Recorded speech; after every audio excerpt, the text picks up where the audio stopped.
विधानसभा चुनाव में कांग्रेस की विजय पर वाणीराव उपाध्यक्ष छत्तीसगढ़ कांग्रेस बैजनाथ चंद्राकर अध्यक्ष एपेक्स बैंक छत्तीसगढ़ से खास बातचीत की गई।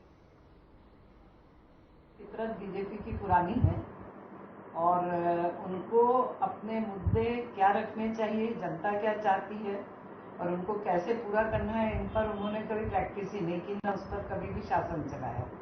बस विभाजन कैसे हो सके ये उनका शुरू से एक आदत सी थी और उसका प्रयोग इन्होंने कर्नाटक में किया। जनता ने जो मुंह तोड़ जवाब दे दिया।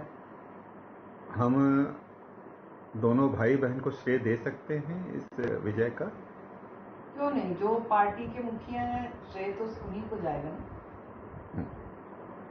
क्या फैक्टर काम किया होगा कि फैक्टर सिर्फ कांग्रेस और कांग्रेस की सोच, कांग्रेस की विचारधारा, सब लोगों को जाति धर्म सबको लेकर चलना और जहां जहां भी कांग्रेस ने अपने चुनावी घोषणा पत्र किए तो उन पर हमेशा अमल करना।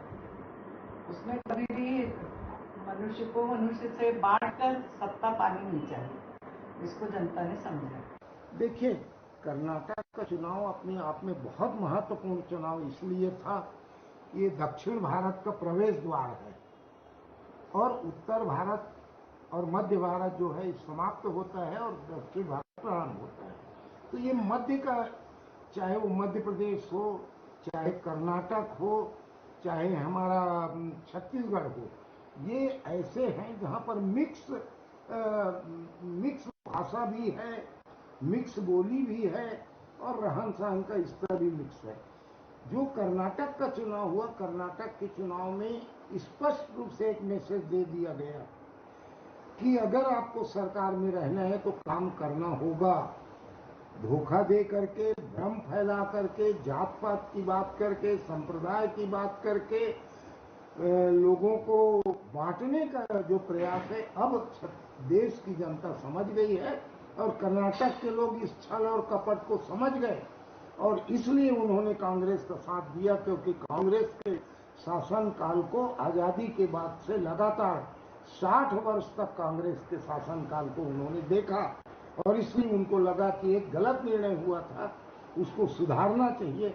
और राहुल गांधी जी का जो पद यात्रा रहा, उस पद यात्रा ने पूरे देश में एक संदेश दिया कि राहुल गांधी किस लाइन में काम करने वाले व्यक्ति हैं। पूरे देश में भाईचारे का, पूरे देश में शांति के प्रतीक के रूप में राहुल गांधी जी को लोगों ने स्वीकार किया। नंदिनी बांटते बांटते नंदिनी का दूध बांटने पर आ गई केंद्र सरकार। जनता को पसंद नहीं आया क्या?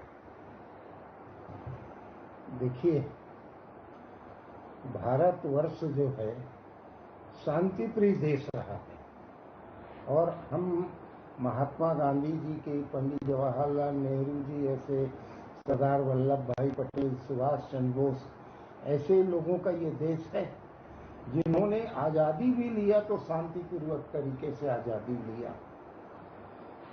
आज देश में अगर आप धर्म की राजनीति, संप्रदाय की राजनीति, देश को तोड़ने की राजनीति, देश को कमजोर करने की राजनीति अगर आपके माध्यम से आप अपने लक्ष्य को प्राप्त करना चाहते हैं तो वो समय अब समाप्त हो रहा है।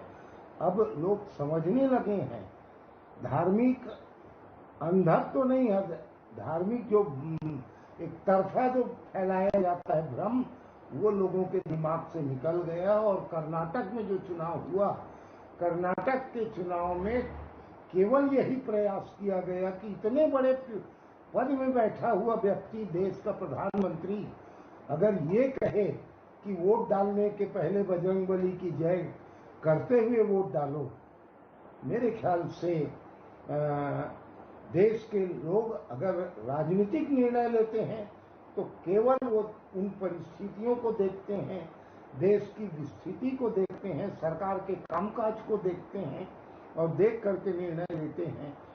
तो ये उसको लोगों ने नकार दिया।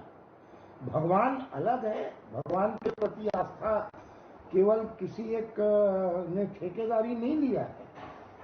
जब ये सीखे नहीं थे, तब से भगवान के प्रति आस्था भारतवर्ष में हमारे महात्माओं ने, हमारे देवी देवताओं का सम्मान करना, पूजा करना, ये लगातार चलते आ रहा है। लेकिन उसका दुरुपयोग जिसने भी किया उसको नुकसान हुआ। छत्तीसगढ़ के मुख्यमंत्री ने हिमाचल में भी प्रचार प्रसार किया, वहां भी छत्तीसगढ़ का मॉडल बताया। कर्नाटक में प्रचार प्रसार किया, वहां भी मॉडल बताया। दोनों जगह विजय मिली है। देखो, छत्तीसगढ़ के मुख्यमंत्री भूपेश बघेल जी एकमात्र ऐसा व्यक्ति है जो जमीनी स्तर पर काम करता है। पैदा हुआ है छत्तीसगढ़ में, और जब उसने छत्तीसगढ़ राज्य में मुख्यमंत्री के रूप में शपथ ग्रहण किया